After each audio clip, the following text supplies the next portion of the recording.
Halo anak didik kami kelas 11, kita berjumpa kembali dalam Pendidikan Agama Katolik dan Budi Pekerti bersama saya Pak Irfan Arpandi Sitohan SAG. Minggu yang lalu kita sudah mempelajari bagian A, gereja sebagai umat Allah. Nah, kita sepakat bahwa gereja itu adalah sebagai umat atau kumpulan umat. Kalau berbicara tentang gereja, yang ada di pikiran kita adalah umat Allah, umatnya. Jadi bukan gedungnya lagi. Itu kesepakatan kita ya minggu yang lalu di dalam pembelajaran yang pertama. Nah, namun saya sedikit agak kecewa kepada beberapa murid, rupanya tidak semua mengerjakan tugas atau mengirimkan tugasnya. Ya, kita berdoa saja semoga mereka bertobat dan bisa mengerjakan tugas untuk pembelajaran selanjutnya. Oke, kita akan memulai pembelajaran kita yang baru, yaitu gereja sebagai persekutuan yang terbuka. Nah, apa artinya gereja sebagai persekutuan yang terbuka? Kalau dikatakan gereja sebagai persekutuan yang terbuka, berarti gereja mau menerima pembaharuan yang berpusat pada Kristus, atau sering disebut dengan istilah Kristosentris. Nah, jadi perubahan cara pandang gereja ini bisa kita lihat sebelum Konsili Vatikan Kedua atau pada zaman dahulu, melihat ke belakang, dan sesudah Konsili Vatikan Kedua atau saat ini. Nah, sebelum Konsili Vatikan Kedua, model gereja bersifat atau model institusi piramidal. Bisa kamu lihat di gambar bahwa tingkatan paling tertinggi itu adalah paus, uskup, imam, kemudian biarawan, biarawati, itu bisa berupa suster, frater, dan bruder, dan lain-lain. Kemudian umat Allah, itulah model gereja pada zaman dahulu atau sebelum Konsili Vatikan Kedua, atau sering disebut dengan model institusi piramidal. Nah, sesudah Konsili Vatikan Kedua, model gereja berubah menjadi model persekutuan umat. Jika kamu lihat gambarnya, bahwa Kristus, lambang P, itu berada di tengah atau di pusat, atau yang disebut dengan Kristus sentris. Jadi semua baik uskup, imam, awam, biarawan, biarawati senantiasa berpusat kepada Kristus. Oke, bagaimana ciri-ciri model gereja institusional atau hierarki piramidal? Secara gambar tadi sudah kita lihat. Nah, kita mau melihat ciri-cirinya atau kekasannya. Nah, kalau gereja institusional hierarki piramidal, para hierarki menguasai umat. Kemudian organisasi lahiriah tertata rapi, punya kuasa untuk segala sesuatu di gereja. Jadi umat hanya mengikuti saja. Nah, hierarki pusat gerak gereja, sehingga cenderung mementingkan aturan. Jadi terlalu banyak aturan. Kemudian lebih statis atau diam dan syarat aturan. Merasa sebagai satu-satunya penjamin keselamatan.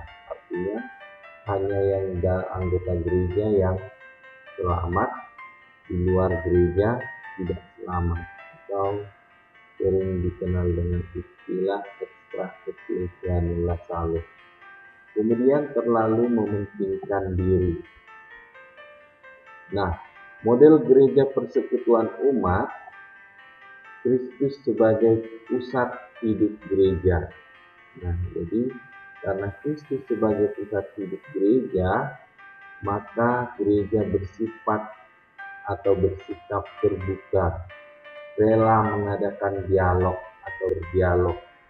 Nah, gereja meyakini bahwa di luar gereja pun terdapat keselamatan.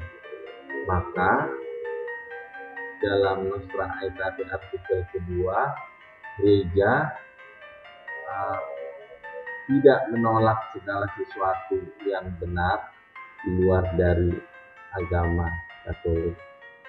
Itu keputusan dalam kebersamaan, ada pembaharuan atau disebut dengan istilah aggiornamento. Nah, kemudian umat terlibat dan berpartisipasi dengan kaum klerus. Kalau dikatakan kaum klerus, berarti kaum tertakdis, yaitu para hierarki itu siapa? Itu tadi paus, uskup, imam, dan diakon. Nah, jadi gereja bertindak sebagai pelayan. Nah, jadi gereja itu melayani. Aku datang bukan untuk dilayani, melainkan untuk melayani. Nah, jadi ada kerjasama antara kaum awam. Kaum awam itu adalah umat biasa dengan kaum hierarki. Nah, itulah sekilas tentang model gereja sebagai persekutuan umat. Nah, sekarang mari kita ambil kitab suci, kita mau melihat atau menyimak atau membaca atau mendengarkan kitab suci dari Kisah Para Rasul bab 4 ayat 32 sampai dengan 37. Silahkan.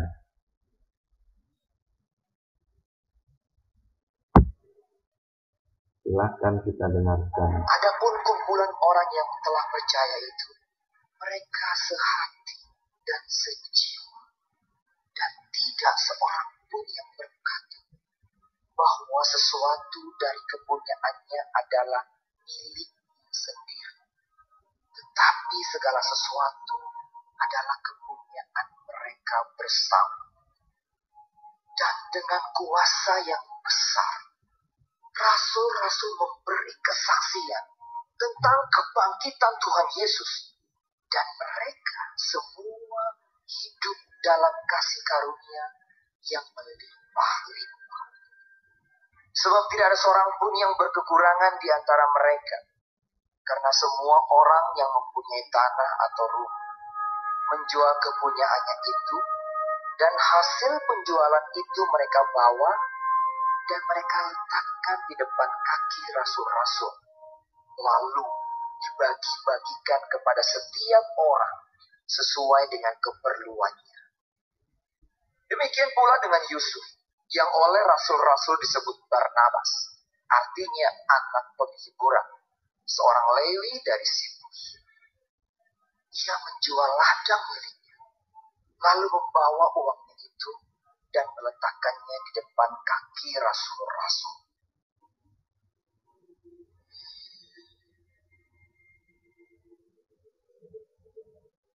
Nah, sesudah kita mendengar atau membaca dan menyimak kitab suci tadi dari Kisah Para Rasul bab 4 ayat 32 sampai 37, bisa kita ambil beberapa kesimpulan untuk kita ingat.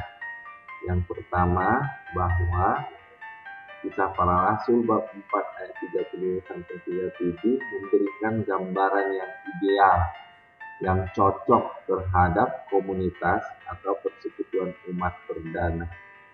Cara hidup umat perdana tersebut tetap relevan bagi kita hingga sekarang. Kebersamaan dan menganggap semua adalah milik bersama, mengungkapkan persahabatan yang ideal pada waktu itu.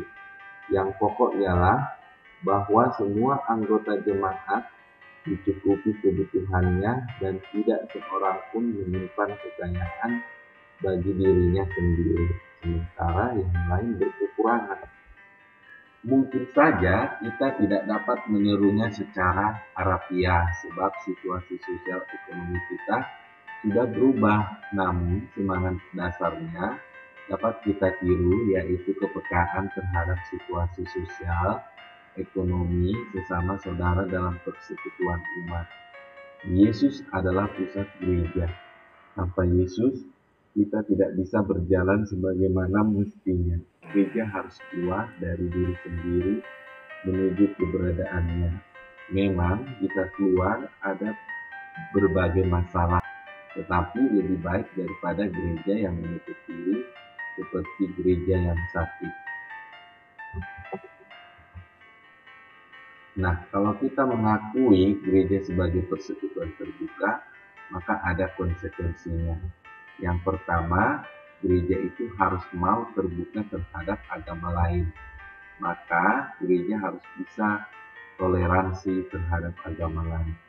Ada 6 agama di Indonesia, jadi maka kita harus bisa toleran terhadap yang 5 agama lagi. Mampu membuka dialog atau berdialog dengan agama lain. Contohnya dialog kehidupan, bagaimana situasi kehidupan kita saat ini, dialog karya, apa yang perlu kita buat untuk kesejahteraan bersama, dan lain-lain. Kemudian kita bekerja sama menciptakan keadilan. Yang kedua, terbuka terhadap budaya setempat. Nah, baik itu musiknya, keseniannya, bahasanya. Contohnya, tidak jarang dalam daerah Toba itu gerejanya menggunakan bahasa Toba karena itu keterbukaan terhadap budaya setempat yang disebut dengan inkulturasi. Nah, yang ketiga, harus terbuka juga terhadap yang miskin dan menderita. Maksudnya harus solider, peduli terhadap yang miskin dan yang menderita. Maka perlu didirikan lembaga-lembaga caritas amal. Jadi contohnya panti asuhan, panti jompo, rumah singgah, dan lain sebagainya. Jadi kita ingat kembali, kalau kita berani mengatakan gereja sebagai persekutuan terbuka, maka yang ada di dalam pemikiran dan hati kita, maka gereja itu harus terbuka terhadap agama lain, terhadap budaya setempat, dan terhadap kaum miskin dan menderita, kemudian terhadap kaum miskin dan menderita. Oke, cukup sekian pembelajaran kita hari ini. Nah, sekarang kita lanjutkan dengan tugas. Nah, semoga kamu bisa mengerjakan tugasmu dengan baik. Nah, minggu yang lalu saya memberikan 2 tugas, kamu juga memilih mengerjakan 1 tugas. Nah, sekarang kamu harus mengerjakan semua tugas yang saya berikan. Ada 2 tugas. Yang pertama, tuliskanlah sebuah artikel tentang keterlibatanmu sebagai umat Katolik yang menghayati gereja sebagai persekutuan yang terbuka dalam hidup bermasyarakat. Kedua, buatlah clipping dari beberapa media sosial atau cetak tentang keterlibatan gereja Katolik dalam kegiatan kemasyarakatan bersama umat dari agama dan kepercayaan lain. Berikan tanggapan atau analisis secara tertulis pada clipping tersebut. Oke, cukup sekian pembelajaran kita hari ini. Semoga kamu semakin memahami gereja sebagai persekutuan yang terbuka. Selamat pagi, salam damai, salam sejahtera untuk kita semua. Sampai berjumpa di pembelajaran selanjutnya. Dadah, shalom.